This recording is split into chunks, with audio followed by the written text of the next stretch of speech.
I've got the airplane, so you just relax a bit. In this lesson, we're going to land back at Bremerton National Airport. It's almost dinner time, and I hear they have some pretty good fish and chips there. You already did one landing back in the intro flight. Today, we're going to do several more, but we're going to learn a great deal more about what's going on. I've configured the airplane for a descent at 75 knots with 10 degrees of flaps, which will be our final configuration for landing on this approach. We'll land without full flaps on this demonstration. I think it's time for you to take the controls. Notice that our power setting is 1900 RPM. This allows us to descend at a 500 foot per minute descent rate. I'm adjusting the pitch to maintain 75 knots.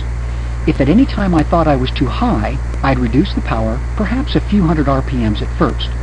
If I thought I was too low, I'd add power, perhaps a few hundred RPMs initially. Yes, I'd always readjust my pitch to maintain precisely 75 knots. The question is, how do you know if you're too high or too low? You may have noticed the hoops we're flying through. That's a device used in Flight Simulator to help pilots become familiar with the maneuvers required for landing. As long as we stay inside those hoops, we will land right on the runway. Don't worry about hitting them. They're magic hoops and they won't hurt us. Ordinarily, we'd fly a standard rectangular traffic pattern to approach Bremerton and land, but today we have a clearance for a straight-in approach. Of course, the key to making your first landing a good one is to let me, your instructor, help you, which I'll gladly do. You will, however, do the most important part, and that is the landing flare. In the meantime, understand that the secret to landing any airplane is to keep from working too hard. When you have the airplane properly trimmed for the right airspeed, and you keep the wings level and make small adjustments to power, the airplane will practically land itself. We'll maintain this speed until we're past the threshold and are at 10 to 15 feet above the runway. Then, reduce the power and flare the airplane for landing.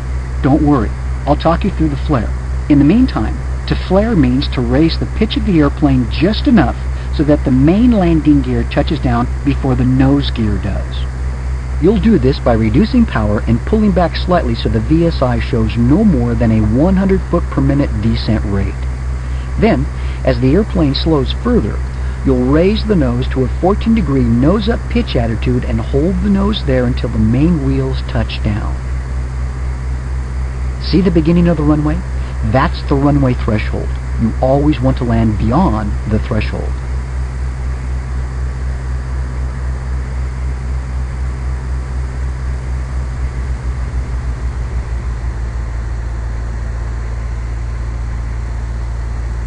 We're coming up on flare height. As you approach within 100 feet of the runway, resist the temptation to start pulling back. This is a common problem with students during their first few attempts at landing. Wait until you're at flare height to start pulling back on the joystick. We're now at flare height. Reduce the power all the way to idle and raise the nose slightly to slow our descent rate to less than 100 feet per minute. As the airplane slows down, raise the nose to a 10-degree pitch attitude. Hold the nose there.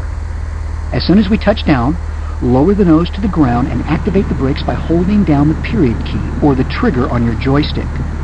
We'll stop here on the runway and talk about what we've done. Well done. What we have done here is learned about the poppy, thresholds, and a little about the landing flare. What we are going to do next is the same approach and landing as before, except without the hoops to fly through. This will teach us to depend on the poppy and help us to learn what the runway should look like during the approach in case the poppy is out of service. If you finish the ground school reading on landings, you should be ready to try the second landing lesson. I'll be here waiting for you when you're ready.